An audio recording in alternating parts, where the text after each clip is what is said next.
The evening was perfect. Crystal chandeliers sparkled above, casting soft golden light over the grand ballroom, filled with elegantly dressed guests. The air buzzed with laughter and quiet clinking of glasses as waitstaff moved gracefully between clusters of people, balancing trays of champagne flutes and hors d'oeuvres.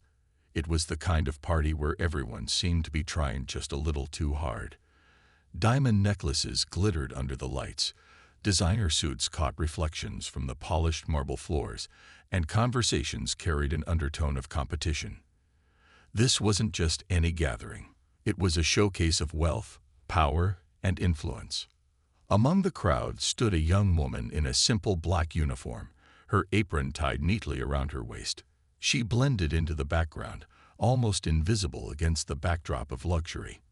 Her name tag read Emily, though no one had bothered to ask her name all evening.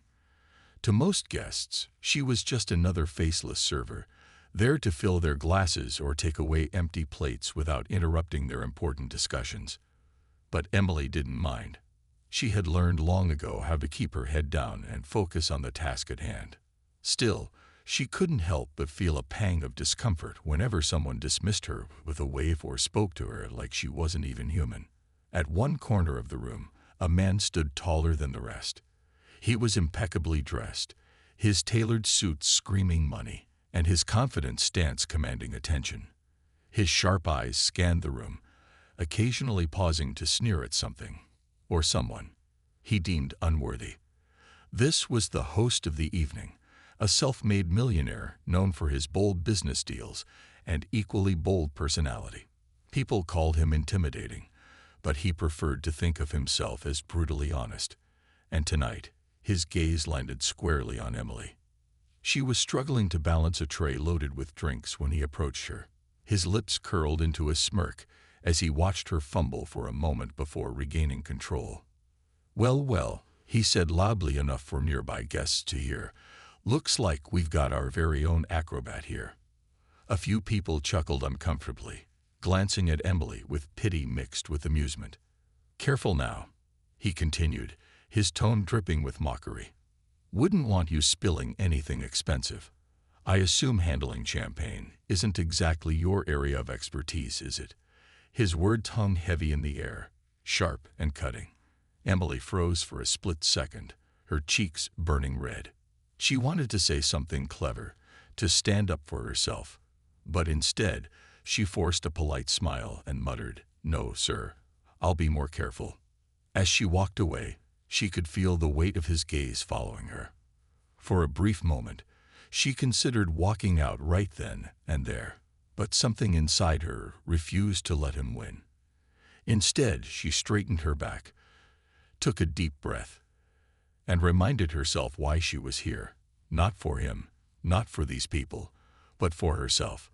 Little did anyone know, including the arrogant host, that this night would soon take a turn none of them expected. The evening rolled on, with the hum of conversation filling the room like a low melody. The rich aroma of gourmet food mingled with the faint scent of expensive perfume, creating an atmosphere that felt both indulgent and suffocating. Just as the dessert plates were being cleared, the host stepped up to the microphone at the front of the ballroom. His voice boomed through the speakers, commanding everyone's attention. "Ladies and gentlemen," he began, his tone dripping with pride. "Tonight wouldn't be complete without a touch of artistry. We've arranged for a special performance, a pianist who will grace us with some classical masterpieces." A polite round of applause rippled through the crowd, though it was clear most people were more interested in networking than listening to music. Still, they turned their heads toward the stage, where a grand piano stood gleaming under the soft spotlight. But then, something unexpected happened. One of the event organizers rushed onto the stage, whispering urgently into the host's ear. His confident smile faltered for a moment before he masked it with a forced laugh. "It seems there's been a slight change of plans," he announced, his voice tinged with irritation. "Our pianist is unable to join us this evening. However, we're sure you'll still enjoy the rest of the festivities." A murmur of disappointment spread through the room. Some guests exchanged glances, clearly unimpressed by the oversight. Others shrugged it off, already turning back to their conversations. But amidst the mild chaos, Emily hesitated near the edge of the room, her tray now empty. She had overheard the announcement and felt a pang of sympathy for the flustered staff trying to salvage the situation. Then, almost instinctively, she glanced at the piano. It was beautiful, its polished surface reflecting the chandeliers above. She remembered the countless hours she'd spent sitting at a similar instrument years ago, her fingers dancing across the keys as if they had a mind of their own. Music had once been her entire world, until life got in the way. Now it felt like a distant dream, buried beneath the weight of responsibilities and bills. Before she could talk herself out of it, Emily stepped forward. Her heart pounded so loudly she was sure everyone could hear it. "Excuse me," she said softly, catching the attention of one of the organizers. I can play the piano." The woman blinked in surprise, looking Emily up and down. "You?" she asked, skepticism clear in her voice. "Are you sure?" Emily nodded, though her hands trembled slightly at her sides. "Yes, I studied for years when I was younger. If you don't have anyone else." Her voice trailed off, unsure if she should even offer. The organizer hesitated, glancing around the room. Clearly, they were desperate. Finally, she gave a small nod. "All right, let's give it a try." As Emily made her way to the stage, whispers rippled through the crowd. The host raised an eyebrow, clearly skeptical, but too curious to stop her. When she sat down at the piano, adjusting the bench to fit her height, the room fell silent. For a brief moment, all eyes were on her, not because they believed in her, but because they doubted her. And yet, despite the pressure, Emily felt a strange calm wash over her. This wasn't about proving anything to them. It was about reconnecting with a part of herself she thought she'd lost forever. Her fingers hovered above the keys, trembling slightly. Then, taking a deep breath, she pressed down. The first note rang out, clear and pure, cutting through the tension in the room. What came next would leave everyone speechless, including the man who had mocked her just hours earlier. The first note hung in the air like a single drop of rain falling into perfect stillness. It was soft yet commanding, delicate yet full of strength. For a moment, no one moved. The chatter that had filled the room just moments ago faded completely, replaced by an almost tangible silence. All eyes were fixed on Emily as her fingers began to glide across the keys. She started with Chopin's Nocturne Op. 9. No. 2, a piece she practiced endlessly during her teenage years. Every note carried the weight of memories. The countless hours spent practicing late into the night. The sacrifices her family made so she could pursue her passion, and the heartbreak of having to set it all aside when life demanded something different. At first, skepticism lingered in the room. Some guests exchanged uncertain glances, their expressions betraying doubt. After all, how could someone who served drinks at a party possibly deliver a performance worthy of this grand setting? Even the host, seated near the front with his arms crossed, wore a look of amused disbelief. His earlier mockery seemed to echo silently in the air, daring Emily to prove him wrong. But as the melody unfolded, something remarkable happened. Doubt began to melt away, replaced by awe. The music wasn't just technically flawless. It was alive. Each note told a story, each phrase painted a picture. There was a tenderness in her playing, a vulnerability that reached deep into the hearts of everyone listening. It was as if Emily wasn't just performing. She was sharing a piece of her soul. A woman near the back dabbed at her eyes with a napkin, visibly moved. A man who had been scrolling through his phone stopped mid-swipe, captivated. Even the waitstaff paused momentarily, leaning against walls or standing quietly in doorways, unable to resist the pull of the music. The atmosphere shifted entirely, from one of pretense and judgment to something far more profound: connection. Meanwhile, the host's expression changed too, though slowly and almost reluctantly. His initial smirk softened, then disappeared altogether. He leaned forward slightly in his chair, his brow furrowing, as if trying to reconcile what he was hearing with what he thought he knew about Emily. This couldn't be the same person he'd mocked earlier, could it? Yet there she was, sitting confidently at the piano, pouring her heart into every keystroke. Her hands moved with precision and grace, but also with emotion, raw and unfiltered, that left no room for doubt about her talent. As the piece progressed, the energy in the room transformed. People who had arrived expecting a superficial evening of networking found themselves caught up in something much deeper. They weren't just listening to music, they were experiencing it. And at the center of it all was Emily, a woman most of them hadn't given a second thought to until now. When the final notes rang out, the silence that followed felt sacred. No one wanted to break the spell. Then, as if waking from a dream, the audience erupted into applause. It started hesitantly, a few claps here and there, but quickly grew into a thunderous ovation. People stood, some cheering, others simply staring in stunned admiration. Emily sat frozen for a moment, unsure of what to do next. Her heart raced, not just from the adrenaline of performing, but from the realization that she had silenced the very people who had underestimated her. Slowly, she rose from the bench, bowing her head slightly as the applause washed over her. She didn't need to say anything. The music had spoken for itself, and somewhere in the crowd, the man who had mocked her watched silently, his mind racing. Something inside him had shifted, a crack in the armor of arrogance he wore so proudly. He didn't know it yet, but this night would change him in ways he couldn't imagine. The applause didn't die down quickly. It lingered, filling the room like a wave that refused to retreat. Emily stood by the piano, her hands clasped tightly in front of her, unsure of what to do next.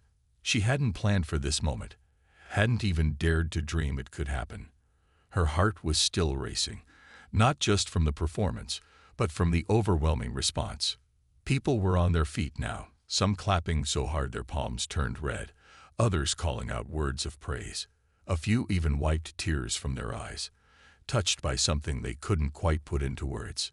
Amidst the noise, one figure remained seated, though his demeanor had changed entirely. The host, who had mocked her earlier, sat frozen in his chair, his face unreadable. His arms were no longer crossed. Instead, his hands rested limply on his knees. He stared at Emily as if seeing her for the first time. Gone was the condescending smirk, replaced by an expression of genuine shock, and maybe even respect. For someone who prided himself on being in control, this was unfamiliar territory. He felt small, humbled, and strangely vulnerable. Finally, he rose from his seat and made his way toward her. The crowd parted instinctively, creating a path between them. Emily saw him approaching and tensed slightly, unsure of what to expect. Was he going to criticize her, mock her again, or worse, act as if nothing had happened? But when he stopped in front of her, there was no trace of arrogance in his voice. Instead, he spoke softly, almost hesitantly. "I owe you an apology," he said, loud enough for those nearby to hear. His words hung in the air, surprising everyone, including Emily. "What I said earlier, it was wrong and unfair." He paused, glancing around at the sea of faces watching intently. Then, looking directly at her, he added, "You have a gift, something most of us can only dream of possessing." Emily blinked, taken aback by the sincerity in his tone. She hadn't expected this, not from him, of all people. For a moment, she considered brushing it off with a polite smile and moving on. But something inside her told her to take this moment seriously. After all, how often did someone like him admit they were wrong? "Thank you," she replied simply, her voice steady despite the whirlwind of emotions inside her. "I didn't plan to play tonight. I just wanted to help." The honesty in her words struck a chord with him. Here was someone who had every reason to hold a grudge, yet she chose grace over anger. It was a lesson he realized he desperately needed to learn. He nodded slowly, then gestured toward the piano. That wasn't just talent, it was art. Real, raw emotion. "Where did you learn to play like that?" Emily hesitated before answering.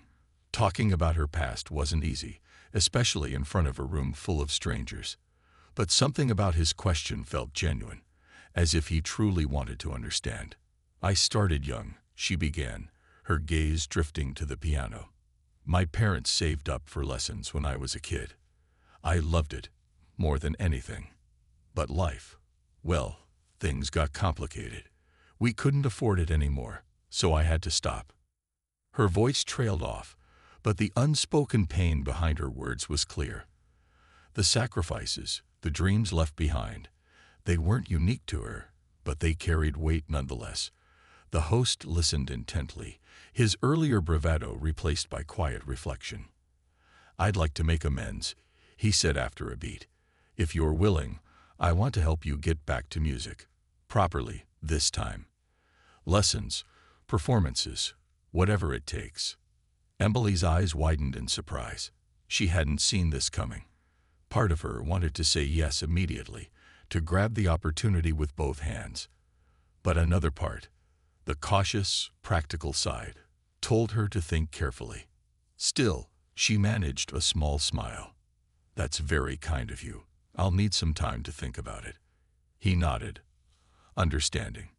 "Take your time. Just know that I mean it." As the conversation ended and Emily stepped away, the room buzzed with renewed energy. People approached her, eager to compliment her performance or ask about her story. But for the host, the night had taken on a deeper meaning. He walked back to his seat, his mind racing. For the first time in years, he felt something other than pride or ambition. He felt humility, and perhaps the beginnings of change. The days that followed the gala felt surreal for Emily. She went back to her routine, serving tables at a small cafe during the day, helping out with household chores in the evenings, but her mind kept drifting back to that night. The applause, the stunned faces, and most of all, the unexpected offer from the man who had once mocked her. It wasn't just about the music anymore. It was about the possibility of reclaiming a part of herself she thought she'd lost forever. She didn't accept his offer right away. Instead, she spent hours weighing her options, pacing around her tiny apartment late at night while the city slept. On one hand, this could be her chance to finally pursue what she loved, to step out of the shadows and into the light. But on the other hand, trusting someone like him felt risky. He was wealthy, powerful, and used to getting his way. What if he changed his mind? What if this was just another fleeting act of charity? Her doubts were interrupted one evening when he showed up at the cafe where she worked. Not in a flashy suit or surrounded by an entourage, but alone, dressed casually in jeans and a sweater. He walked in quietly, almost nervously, and took a seat at a corner table.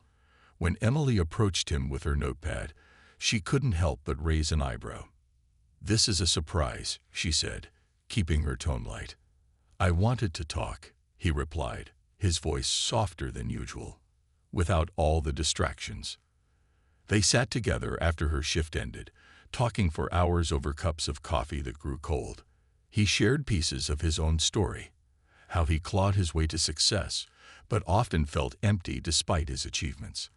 How mocking her had been less about her and more about masking his own insecurities, and how hearing her play had reminded him of the beauty in things money couldn't buy. For Emily, it was hard to reconcile this version of him with the arrogant man she'd met at the party. But there was sincerity in his words, a raw honesty that made her believe he truly wanted to make amends, not just for her sake, but for his own. Eventually, she agreed to let him help. It started small. Private lessons with a renowned teacher he arranged for her, access to practice spaces she could never have afforded on her own. Slowly, Emily began to rediscover the joy she'd once found in playing. Her fingers remembered old melodies, and new ones flowed naturally, as though they'd been waiting patiently inside her all along. But the changes weren't just in her music, they rippled into every corner of her life. With each lesson, each performance opportunity he helped organize, she gained confidence. She realized she didn't need to shrink herself to fit into the world's expectations. She could stand tall, even among people who seemed so different from her. As for him, the transformation was quieter but no less profound. Helping Emily reignited something in him, a sense of purpose beyond accumulating wealth or status. He started attending local art shows, supporting struggling musicians, and even volunteering at community centers. For the first time, he understood that true fulfillment came not from being served, but from serving others. Their bond deepened over time, built on mutual respect and shared experiences. They weren't friends in the traditional sense. He still lived in a world of luxury while she navigated everyday struggles, but they had forged a connection rooted in growth and redemption. Together, they proved that people can change, not because they're forced to, but because they choose to. And sometimes, all it takes is one moment of grace to set everything in motion. Months turned into years, and Emily's life transformed in ways she could never have imagined. The man who had once mocked her became one of her biggest supporters, not just financially but emotionally. He helped her secure a spot at a prestigious music conservatory, where she trained under some of the best teachers in the world. At first, Emily felt out of place among students who had grown up surrounded by privilege and opportunities. Many of them came from families that breathed music, with parents who were composers or performers themselves. But Emily brought something unique to the table: her resilience, her passion, and the raw emotion she poured into every piece she played. Her journey wasn't easy. There were days when self-doubt crept in, whispering cruel reminders of how far behind she was compared to her peers. Late-night practice sessions left her exhausted, both physically and mentally. Yet every time she sat down at the piano, something inside her clicked. It was as if the instrument understood her, speaking for her when words failed. Her professors noticed it too, the way she seemed to channel her entire being into her performances, turning each note into a story only she could tell. Meanwhile, the man who had offered her this second chance continued to evolve. Watching Emily thrive reminded him of the importance of humility and kindness. He began organizing charity concerts aimed at giving underprivileged artists a platform to showcase their talents. These events weren't flashy or overly polished. They were intimate gatherings where people came not just to listen, but to connect. Emily often performed at these concerts, playing pieces that moved audiences to tears. Afterward, she would stay to talk to aspiring musicians, sharing her own struggles and encouraging them to keep going no matter how tough things got.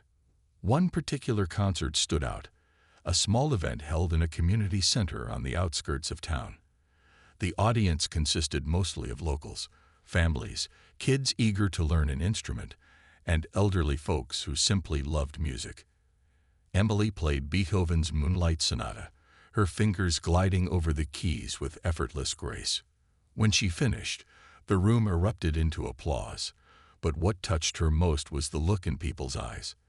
They weren't applauding because they felt obligated. They were applauding because they felt seen. Afterward, a young girl approached her shyly, clutching a worn violin case. "I want to play like you someday," she said, her voice barely above a whisper. Emily knelt down to meet her eye level and smiled warmly. "You can," she replied. "Just don't give up, even when it feels hard." By now, the bond between Emily and the man had grown stronger. Though their lives remained vastly different, they shared a deep respect for each other. He attended her recitals faithfully, sitting quietly in the back with a proud smile.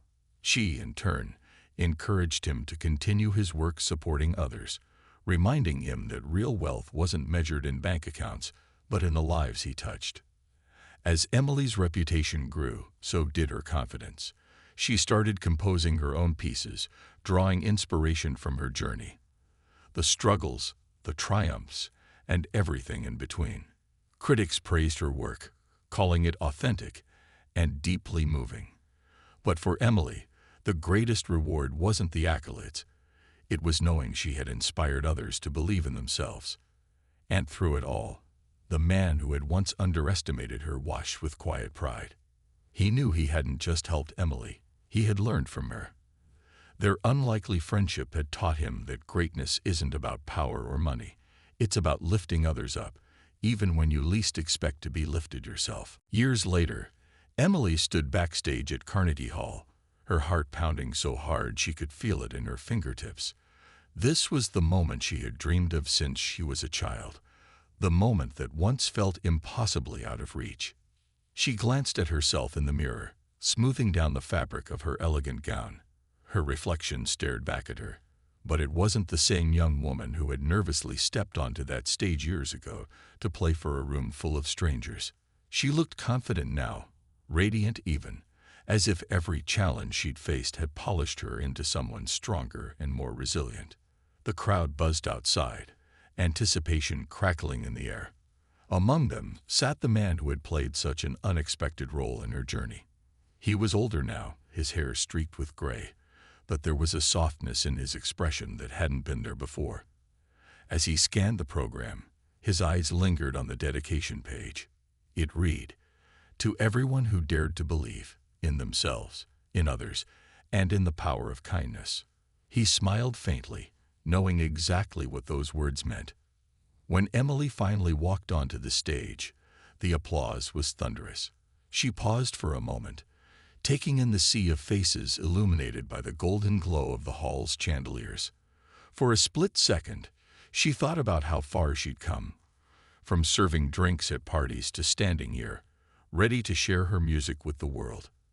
Then, with a deep breath, she took her seat at the piano. Her performance that night was nothing short of breathtaking. She opened with one of her original compositions, a piece inspired by her journey. The melody started softly, almost hesitant, like a whisper rising from silence. But as it unfolded, it grew bolder, richer, weaving together moments of struggle and triumph, pain and joy. By the time she reached the final notes, the entire hall seemed suspended in awe. When she finished, the audience erupted into a standing ovation, their cheers echoing through the grand space like waves crashing against a shore. After the concert, Emily mingled with guests during the reception. People lined up to congratulate her, sharing how her music had moved them or reminded them of their own dreams. A young boy shyly handed her a drawing of a piano, saying, "I want to be like you when I grow up." Emily knelt down, thanking him with a smile. "You already have everything you need inside you," she told him gently. "Just keep playing." Later that evening, the man found her sitting alone near a window, gazing out at the city lights. He joined her, holding 2 glasses of champagne. Handing her one, he raised his glass in a quiet toast. "To your success," he said simply, "and to redemption, for both of us." Emily chuckled softly, clinking her glass against his. "I couldn't have done it without you," she admitted, "but I think you've changed more than I have." He nodded thoughtfully, looking out at the skyline. "You taught me something important, that people are more than what they seem. Talent, grit, heart, they don't wear labels. And neither should we." As the night drew to a close, Emily reflected on everything that had brought her here. She thought about the sacrifices her family had made, the late nights spent practicing until her fingers ached, and the countless times she doubted herself. But most of all, she thought about the man beside her, a reminder that even the hardest hearts can soften, and even the unlikeliest connections can change lives. Her story became a beacon of hope for anyone who had ever felt overlooked or underestimated. It proved that greatness often hides in plain sight, waiting for the right moment to shine. And it showed that kindness, no matter how small, has the power to transform not just one life, but many.